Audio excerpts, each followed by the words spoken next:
You are listening to KC Sports Network, proudly presented by Emprise Bank, your partner in possible.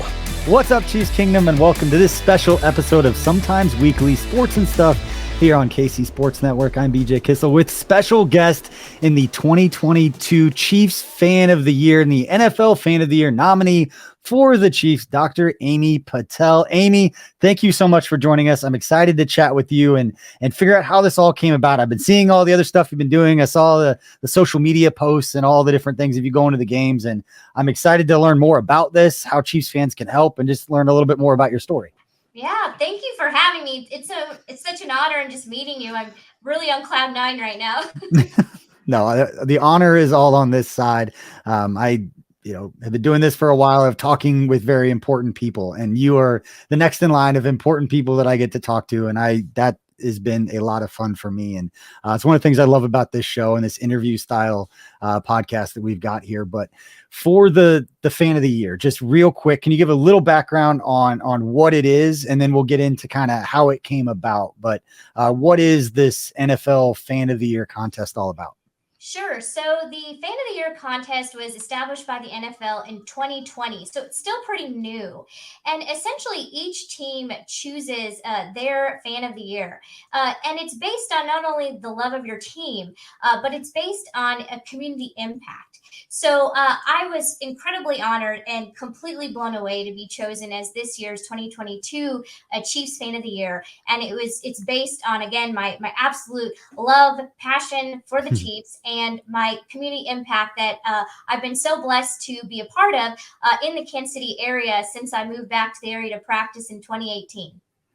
I know big into obviously radiology and breast cancer, and that's kind of your specialty in what you do. But how did you, we were talking before we started recording that you're not the one who submitted and nominated yourself for this. Can you talk a little bit about how that came about and how you kind of found out that Sure. you were going to be the nominee? Yeah. So this summer, unbeknownst to me, my husband actually nominated me to be considered for one of the Lamar Hunt Legacy Honoree recognition. So as many of you know, at each home game, a Lamar Hunt Legacy Honoree is recognized who embodies the spirit of Lamar Hunt.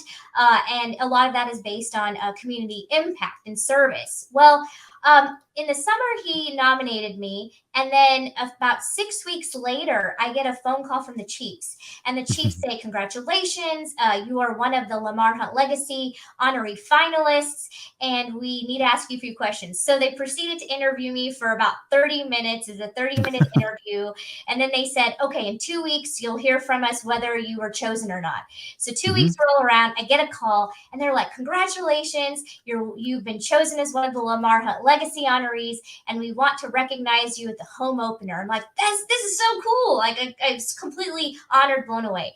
Well, then leading up to the home opener, I was trying to coordinate with the Chiefs. They asked me if I was tailgating. I said, yes, I am.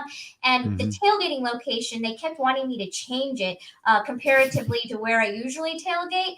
And so I'm like, dude, this is like weird. I don't know why they want the tailgating, place to change. But then finally, just a few days before the home opener, they asked if I wouldn't mind tailgating with my crew in a lot behind the stadium next to where the players park. And I'm like, wow, that's like very premium and exclusive. I never get access to there. I mean, sure, like let's do this. So we set up shop there. And then before the game, we're just sitting there, having our Jack Stack barbecue and just having a great time. And I see the corner of my eye, I see Clark Hunt and Roger Goodell starting to walk this parking lot. I'm like, wow, they must be here to see some way more important, fancier people than us. And then chief staff were standing next to me and they're like, get ready, they're coming to you. I was like, what? And I'm like wiping off the barbecue off of my hands because we're like eating Jack Stack and, this was not on my radar. And I got to meet them and they congratulated me for being the Lamar Hunt Legacy Honoree. They thanked me for everything I was doing in the Kansas City community and beyond for breast cancer care and access. And then Clark Hunt said, we have one more surprise for you. And he pulled out of this bag a jersey that had the number 22 and it said Fan of the Year. And he said, in addition to being the Lamar Hunt Legacy honoree, the Chiefs have chosen you as the 2022 Fan of the Year. And I could not believe it. And he said, in addition, you'll now be competing against the other 31 teams and their Fan of the Year for NFL Fan of the Year. And in addition, the winner will be announced at the Super Bowl, and you get to go to the Super Bowl. So it was like, I liken it to like Oprah's greatest things, like, like all these gifts keep being thrown at me. And I'm like, my head's about to explode. I couldn't believe it.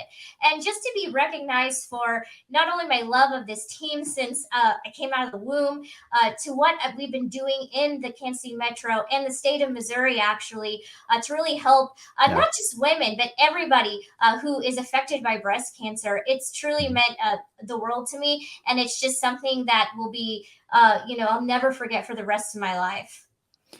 That's an amazing story, because I watched the video on social media that the Chiefs had put out of you finding out, and to find out they were just kind of sneaky about it, and they wanted you close because they wanted Clark and Roger to be able to walk over to you and do all that. That's a pretty amazing story, and I want to find out more about just kind of your background and some of the giving back, because in knowing the Chiefs organization and knowing how much they give back and how much they care about the community and the impact that you're making, that obviously being a diehard Chiefs fan is a huge part of this, but making the impact that you've made in your particular field would be the reason that you were chosen, to be quite honest. So could you give us a little background on your specialty there with the breast cancer research and the radiology? And I'm not going to pretend to understand a lot of it. It's not my area.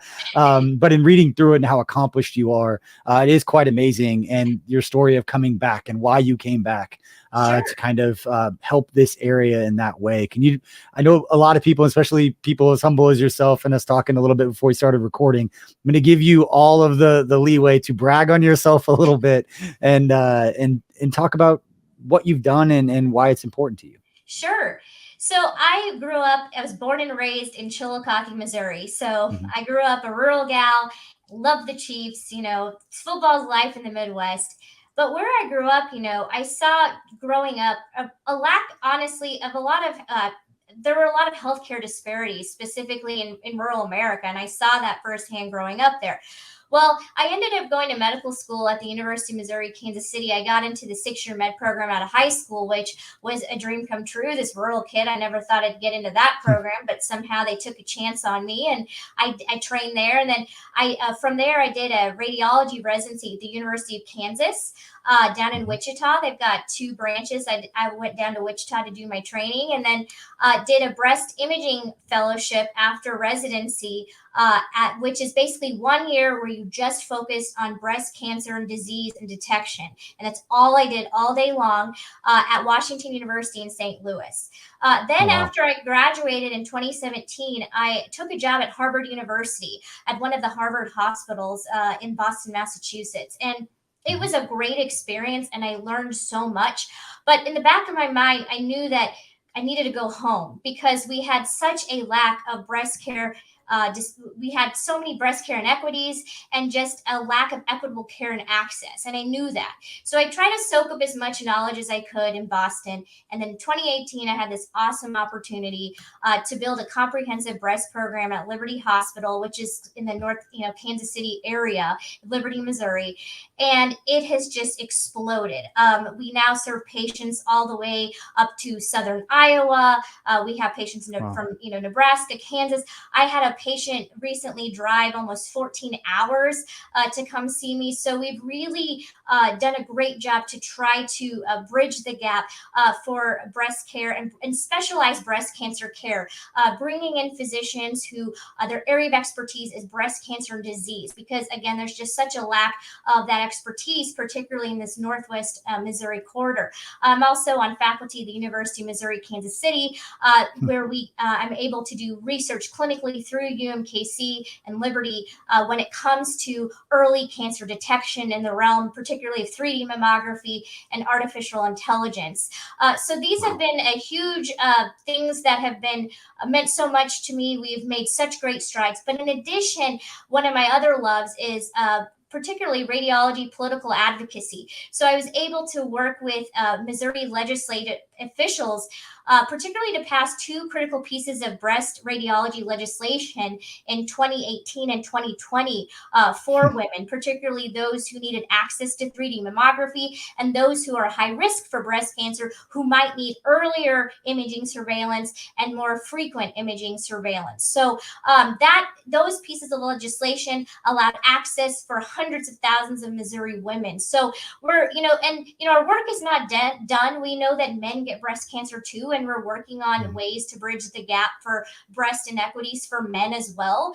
So I've really been blessed to be in a position in the Kansas City Metro where I have so much support from UMKC, from Liberty, from my family, my friends, to be successful. And at the end of the day, the icing on the cake is I get to serve Chiefs Kingdom. I mean, we have patients coming in all the time wearing, Chiefs gear, Chiefs masks, Chiefs earrings, and to be able to serve the kingdom is really a dream come true. So I've just been really, really blessed. And again, this honor has just made my life.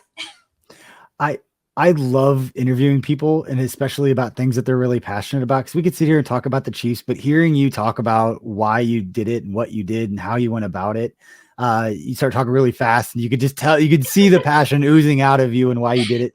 I want to ask it. It's a deeper question, but when you said you were in Boston working at Harvard, and you kind of in the back of your mind we started thinking like, it's really amazing all of the advances and how much knowledge and just how much education there is in that area about that, but you felt that pull back to your hometown. What was it about how you grew up or where you grew up, or what do you think the reason was that you felt that pull, that like intrinsic, like I need to be more than somebody that's very educated about this in a very educated environment. I need to put myself in an area where I can help other people. Sure. I mean, honestly, it's the people. I mean, the people that I grew up with, around with, who raised me, because it took a village. I mean, I have amazing parents, but I know, all the neighbors on our street, everybody still lives there, and everybody pitched in taking care of each other. I mean, it's really the people that I felt a lot of guilt when I was in Boston. I mean, I know that, I don't have regrets going out there. And again, I garnered so much knowledge and expertise I was able to bring back to this part of the country. But I just had so much guilt that, I'm here making this impact with, world-class physicians, and these patients have exemplary care. I could be doing a lot of this in a part of the country, specifically where I grew up, where we can build that too. I mean, we can have just as good a care in this part of the country. Yeah, it's going to be really hard work, but for me, it's all about my people, and about those who grew up around me, and I grew up around them. So that's really what pulled me to this job, was the people. Oftentimes, people say to me, are you going to go take this job, that job? I'm like, no, I am set here because I'm committed to our patients. I'm committed to the people, and I love this area. I mean, I had an amazing upbringing here in the Midwest in Chillicothe. I love Kansas City. I mean, I live literally in Kansas City, Missouri, and that is definitely for a reason. So, for me, it's a calling. I mean, I really felt called to come home and serve, and I'm very content, and I just plan to build on our efforts. How much of what you've been able to do so far with being the nominee, and I know you're still early in the process, the voting, and we'll get into all that, of how Chiefs fans can help, and there's voting through, I believe February 8th was the day that I saw it. But how much of this so far has been rewarding for you, not just to talk about your Chiefs fandom and the connection between what you do in the community, but being able to amplify the work that you're doing and the help that you're doing, not just you yourself, but in this space, and be given these platforms to be able to talk about this with other people? Oh my gosh. I mean, I was the first physician, physician chosen for this campaign. So for me, I understand the gravity of that. And then on top of that, as we're trying to find a cure for breast cancer, and we're trying to figure out ways for earlier detection, which we know leads to less invasive treatment for patients, as we're trying to do all this, I understand that this platform is amazing. And with the NFL now and its emphasis on crucial catch, I mean, it just all sort of ties into what we're trying to do as a community. And like I say, it takes a village. It takes not just us as physicians or researchers. It really takes the community advocates, advocates. I am incoming chair soon of the American Cancer Society Kansas City Chairman Circle Board. And we have just such brilliant people of all backgrounds on the board, in the business arena. And so, you see that it really, it takes a village of people when it comes to this. And so I'm really trying to use this platform to elevate, who we are as radiologists, the role we play in patient care, stressing early detection. And so, it's just been a dream come true. And again, I love how the NFL is really placing an emphasis on cancer, particularly with the Crucial Catch campaign.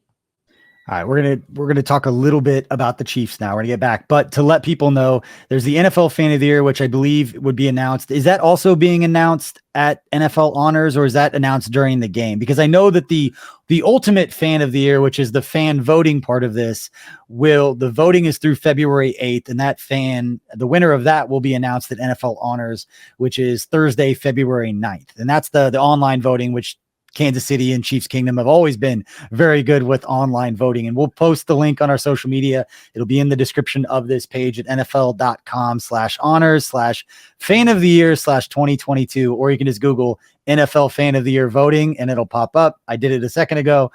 You click Dr. Amy Patel and submit your vote. But the actual Fan of the Year, is that announced during the game or is that also during honors? Yeah, that's during the NFL honors ceremony. So on February 9th, we'll know that evening. Okay, so we've got Chiefs Kingdom. We've got about 5 weeks to have one of our own win this award, and obviously doing fantastic work talking with Dr. Amy Patel. All right, let's talk a little bit about what we've seen from the Chiefs so far this season. We spent a lot of time on this network breaking everything down and overanalyzing absolutely everything. But what have your thoughts been so far as the Chiefs won the division for the 7th straight year after everybody tried to take the Kings down and they still couldn't do it? What are your thoughts on the Chiefs so far? You're getting those Super Bowl tickets. Hopefully you get a chance to watch the Chiefs down there in Arizona. Pretty crazy. Honestly, I am the eternal optimist. Yes, in the beginning of the season, was I a little nervous? Of course. Who wasn't nervous? We lost Tyreek Hill. We're like, what's going to happen to the offense? But then, again, if you've got Patrick Mahomes on your team, you shouldn't be worried because that guy has magic, right? He's Mahomes magic. So he has so many weapons, as we've seen throughout the season, and just how he's able to make it work with all these new guys and the chemistry he's building. It's something, I feel like we take it for granted. Now we just expect the Chiefs to be good. And what they have done this year is incredible, that they have pretty much revamped in so many ways, particularly offense. And we're able to play at this high of a level. And we're able to win another, AFC West championship, division. So it's just It's so incredible to me. And, yes, have there been games where I'm nervous about special teams like everybody else? Yes. Have I been nervous about the defense? Yes. But I feel like we're really starting to click now, and I'm feeling good about it. I really am. Yeah. And I really feel like we could go all the way. I'm praying that the Bills lose this weekend. We get the 1 seed. But even if we don't get the 1 seed, I still feel good about it. And I think the Kingdom should too. It's like we do one bad thing and then we all turn on the Chiefs. It's come on, guys, we got to rally.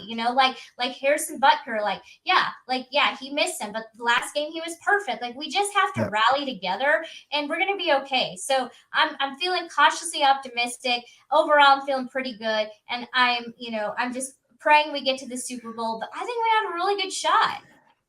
Fans of a certain age, and I don't want to call out younger fans, but fans of a certain age understand that Chiefs as an organization, we have the NFL record for most consecutive playoff losses. Nobody talks about that now. We've been through it. We know the difference of heartbreak. Unlike a lot of other fan bases that may have these playoff droughts, we had some brutal playoff losses in the 90s and 2000s. Bono and the Elvis Gerbach days. We lived through the lowest of the low. So these are the most magical days of our lives when it comes to the Chiefs. We should just relish it and be so grateful, because I definitely am. Yeah, if you don't know what the no punt game or who Lynn Elliott is, or even the more recent ones, if the Colts game, the Steelers 6 field goal, there's so many games that have happened that were so frustrating. but we don't have to talk about all that. But that's why I am the eternal optimist on this network. I've always been accused of being a homer and eternal optimist, and a lot of people thought that it was because I worked for the team. And now that doing KC Sports Network, saying the same stuff. And it's like, I honestly believe this. That's why it was a good fit for me there. But we know the difference. And the team is 12-3. It's the golden age of Chiefs football. It really and we is. can pick it up. We pick it apart. We talk about all the things because we have a passion for the team. We want to talk about all this stuff. But at the end of the day, we all want the team. We're not prognosticating negative things and then patting ourselves on the back if that happens. We want the team to win. Obviously, and some of us believe more strongly that those little issues will not cause them to not win a Super Bowl, because we had a lot of these same conversations the year they won the Super Bowl. There were a lot of people that didn't think that we were going to be able to do those things. So I want to ask, favorite memory growing up as a Chiefs fan? Do you have like that, I had this one experience and this is what I hang my hat on? Well, honestly, I mean, growing up, we couldn't afford to go to the Chiefs games. So, but we were lucky enough to have a TV. So we would, my fondest memory is just sitting there with my parents, with my brother, who's also a diehard Chiefs fan. He's probably like the biggest Mahomes fan I've ever met. It's almost in a really unhealthy way, but he's just obsessed. And we sat in front of that TV, and it doesn't matter. Like if we had a horribly losing season, or we barely made the playoffs and then lost in the first round. I mean, we always would watch the games together. And, with my parent, I don't want to get too much into it, but my parents' background, they came to this country with nothing in 1981. They immigrated here. They settled down in Chillicothe. They're still there. And, to see what they've accomplished, what they've been able to do for us and raising us, and just those special moments. My dad was a big European football guy, a big soccer guy.